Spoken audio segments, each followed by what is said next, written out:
దేవుని వాక్యం రాసింది. మన పాపమే మనల్ని ఆ దేవునికి దూరం చేసింది. మన పాపమే మనల్ని నరకాన్ని తీసుకుపోతుంది. మనందరి లోపల చెడు పాపం అనేది ఉంది.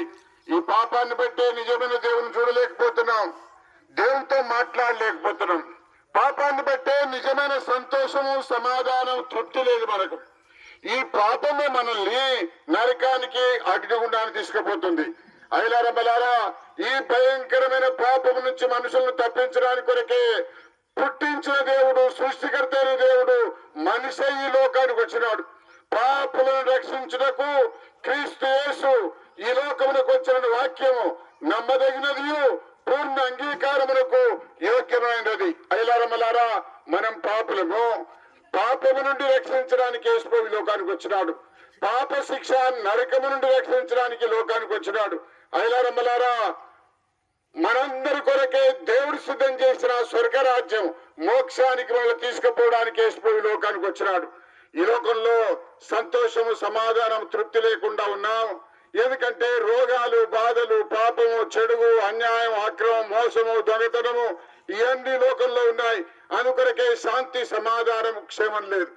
అయితే ఇలాంటి రోగము లేనటువంటి రాజ్యం, మరణము లేనటువంటి రాజ్యము, పాపము లేనటువంటి రాజ్యాన్ని, స్వర్గరాజ్యాన్ని దేవుడు మన కొరకు సిద్ధం చేసినాడు. ఆ రాజ్యంలో పాపం లేదు. మనలో పాపం ఉంటే గనక పాపము లేని పరలోక రాజ్యానికి పోలేము. ఈ పాపమే మన నరకానికి, అగ్నిగుండానికి మనల్ని తీసుకొని పోతుంది.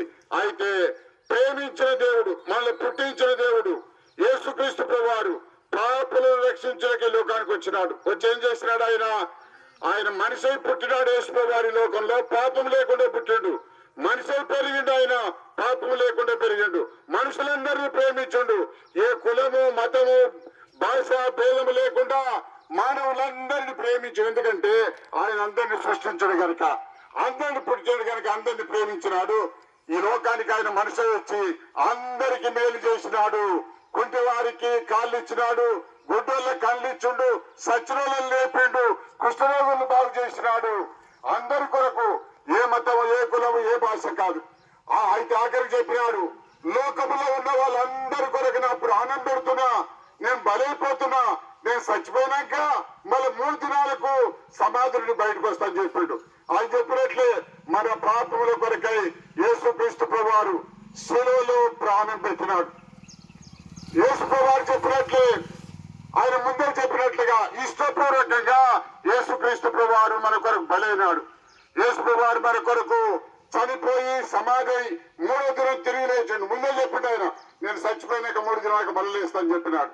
అయిలారమ్మలారా, నీ పాపము, నా పాపము, మన శాపము, మన శిక్ష యేసు ప్రభువారు ఆయన మీద వేసుకున్నాడు.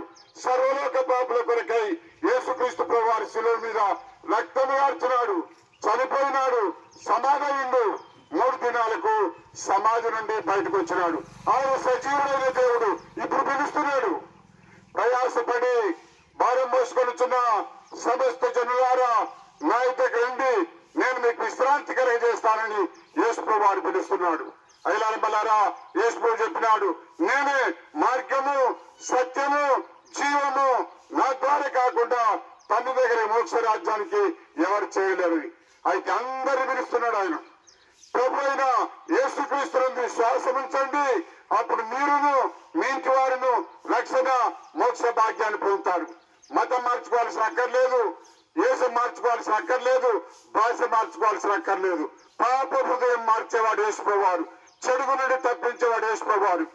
53 సంవత్సరాల క్రితము యేసు ప్రభు అంటే తక్కువలకు దేవుడిని దూషించినాను, తెల్లల దేవుడని మరి నేను చెప్పినాను. అయితే దేవుడి గ్రంథం చదవడం ద్వారా నాకు అర్థమైంది, యేసుక్రీస్తు ప్రభువారు అందరిని పుట్టించిన దేవుడు, అందరిని ప్రేమించిన దేవుడు, అందరి కొరకు ప్రాణం పెట్టిన దేవుడు, చచ్చిపోయి లేచిన దేవుడు, అందరిని పిలుస్తున్నాడు. అయిలారమ్మలారా, నమ్మినాడు ఈ సత్యాన్ని. నేను యేసు ప్రభు ఆ పాప జీవితం మార్చినాడు. యేసం మారలేదు, భాష మారలేదు, కానీ యేసుక్రీస్తు ప్రభువారు పాప జీవితాన్ని మార్చేస్తున్నాడు. ఆత్మ శాంతినిచ్చినాడు, నిజమైన సంతోషం, చచ్చిపోయిన మోక్షానికి వెళ్తారు అనుగ్రహించినాడు. అయిలారమ్మలారా, యేసు ప్రభువునందు నా విశ్వాసం ఉంచండి. ఎక్కడ పోయేది లేదు, ఏమో చేసుకునేది లేదు. మన పని మనం చేసుకోవాలా, మనం ఇంట్లో ఉండాలా, మన హృదయంలో నమ్ముకోవాలా. యేసు ప్రభువునందు విశ్వాసం ఉంచండి, పాప క్షమాపణ, మోక్ష భాగ్యము, ఆశీర్వాదం పొందండి. ఇంకా మీరు ఎక్కువ తెలుసుకోవడానికి మా దగ్గర మరి దేవుని గ్రంథములు, పుస్తకములు, పత్రికలు ఉన్నాయి. తప్పకుండా తీసుకోరండి. తీసుకొని చదివి ఆత్మీయమైనటువంటి మేలు పొందండి. దేవుడు మిమ్మల్ని దీవించును గాక. ప్రార్థన చేస్తాం.